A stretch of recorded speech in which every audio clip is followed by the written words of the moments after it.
Hi friends. So today I am going to discuss about monolith versus microservices architecture. Okay. As we all know, right? So today most of the enterprise applications which were developed already using monolith architecture are migrating to the microservice architecture. Okay. So what is the reason behind it? I mean, let's discuss about that. So if you look at the what are the challenges in using monolith architecture, okay? There are few challenges or disadvantages using monolith architecture, okay? So here, if any application which develops using monolith architecture, it will be called as a single coded application. That means we will have front end, back end configuration. All the logic of front end, back end, and also configuration will be part of one single application. That is called a single coded application. Okay. That means we need to all the modules we need to bundle in one EAR file. That EAR file will be deployed to the server, right? So what happens if server goes down, right? For any reason, the whole application will be down automatically. That definitely will have the more users will be impacted if the whole application downs automatically. And also there is one more challenge. If you want to make any change in the one single module, it will require a redeployment, rebuild of the whole application, and redeployment of whole application will be required. Okay, even in the change in single module, and it will also stick to one programming language.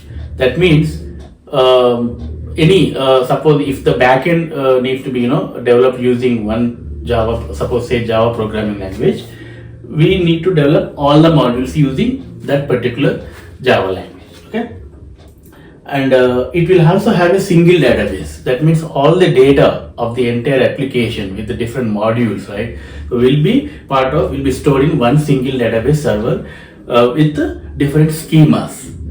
So these are the main challenges in the monolith application. So the application which is developed using monolith architecture, and also it will have the scaling will be difficult here. That we will look into that. So, but there are few advantages. Okay, so what are the advantages? So it is easier and faster development. Okay, the development will happen very fast because a developer with the only experience with Java programming language, right? So we can have with the less number of team members, we can start the development. That means the development process will be faster with the less number of resources. Okay, and it is always recommended for small scale application where the business logic is very high, very low. The complexity of the functionality is very low. Then we can go for the monolith architecture, and it's also easy for testing of the application because it's end-to-end of the application will be very easy by the QA team because all the modules will be a single application, and it does not have any dependencies, so the testing will be very easy. So the same thing if we look at any through an example, right? So if any typical e-commerce application, say Amazon, Flipkart, etc., whatever it is, so develop this application will have the key modules like products, orders, payment, shipment, and communication, etc. For example, these are the key modules. So here, if you look at this part, that means all the modules will be bundled in one EAR file. The logic of these modules, right, and that will be deployed into the different servers. Okay. So what happens here? If for any reason the server down, right? Any server, the whole application will be down automatically. That means the EAR file will have the logic for all the modules. And also, if we want to make any change in the single module, like say there are some changes that needs to be done in the payment module, so that will definitely requires all other modules also needs to be deployed. I mean the build and the deployment needs to be happen. That means it is having dependency on the other modules because that is deployed as part of one single EAR file and single server. So this is all about monolith architecture, the advantages and disadvantages. So what are the reasons going for microservice architecture over monolith? Yeah, we will discuss about that now. Okay. Yeah. So now let's look at the microservice architecture side. Okay. So in the just now we looked at the monolith advantages and disadvantages, right? So now let's look at the microservices. So the microservices name itself, right? So we can understand that it's a micro, it's a mini, right? Any service we can treat any module, right? Suppose we can treat as a small service, right? So say in the previous when we discuss about monolith, any e-commerce application will have the modules like products, orders, payment, shipment, etc., right? So now previously it was clubbed as a one single coded app. Now products and different modules will be treated as an individual tiny or microservice. Like products is a one microservice, and orders is one microservice, and payment is a one service, shipment is service. That means it is having the loose coupling size because it is doesn't have any dependence on the each and every other modules. So now using this microservice architecture, say we can have in the monolith we have to stick to one programming language for the development. Now here products, it's up to you. We can develop using Java programming language. Orders module we can develop using Python. Payment with .NET, and shipment either it's Java again. So it's a different programming language can be used in while during the development process on the different modules. That means any programmer, suppose a Java developer can work on the products module, and Python can be orders, like that. And the one more thing, this products module will have a separate database with a separate database server. Not only database, it could be an Oracle, any other database server. That means the products related, the module related data will be stored in the one particular Oracle database server.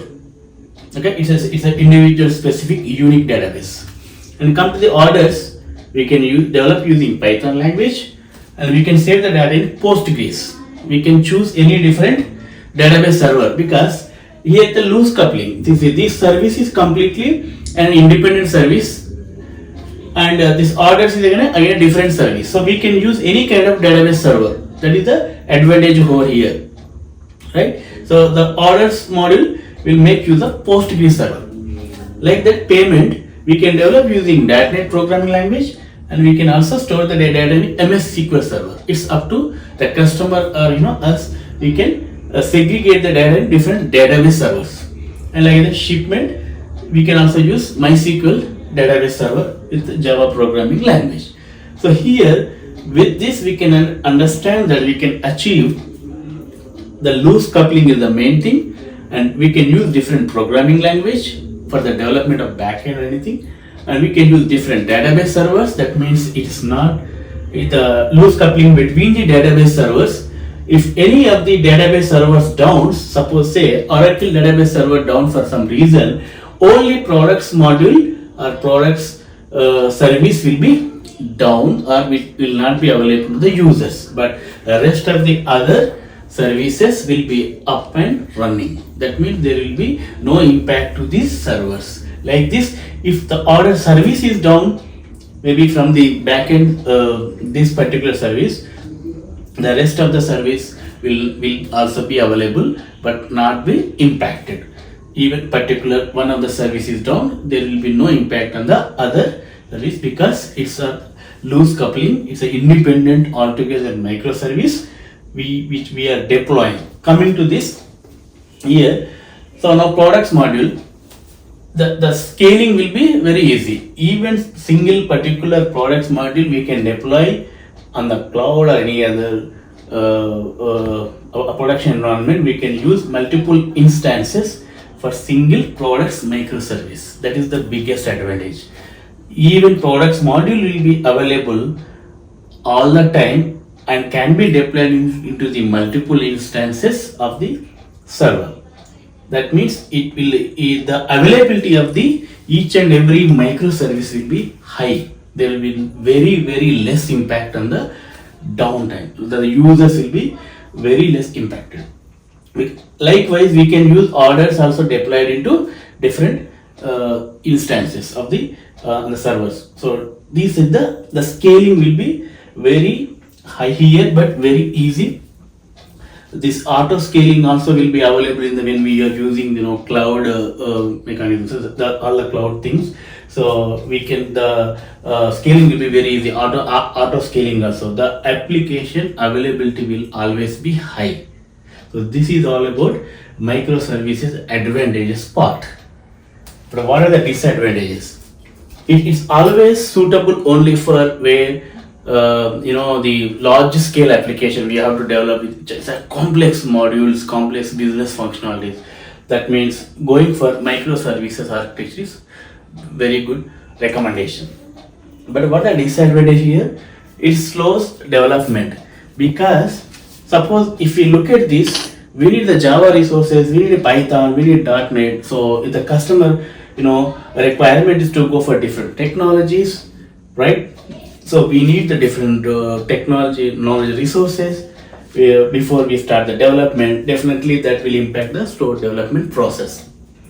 And the high infrastructure, which is cost effective.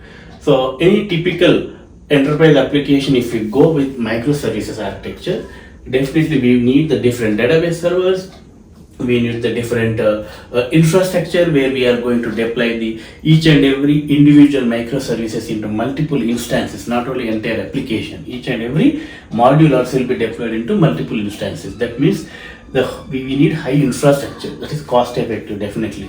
And also the debugging challenge, since we are deploying into each and every module into different servers on the cloud or anything. If any issue occurs in any of the module, so the debugging is very complex, because end-to-end tracing we need to debug, and of course there are different tools for that, but the debugging is very complex here. If we are going to microservices where more number of microservices are developed, okay, and the one more, the testing is very complex, because we need the different testing teams for each and every module, because each and every microservices will have a different endpoint altogether. It will be different APIs. It will also have different database servers. So the testing will be different, bit complex by the QA team. End-to-end testing will take more time here, and the development is also why because slow.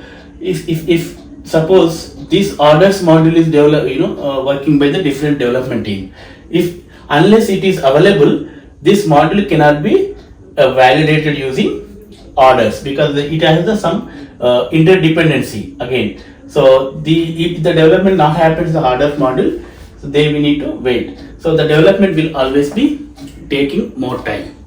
So these are all advantages and disadvantages over microservice architecture. I hope it is clear now between monolith versus microservice. And when we go for monolith, when we want to go for microservice architecture, so based on the scope of the business, the application, the customer requirements, we can choose these two architectures accordingly. Yeah, thank you.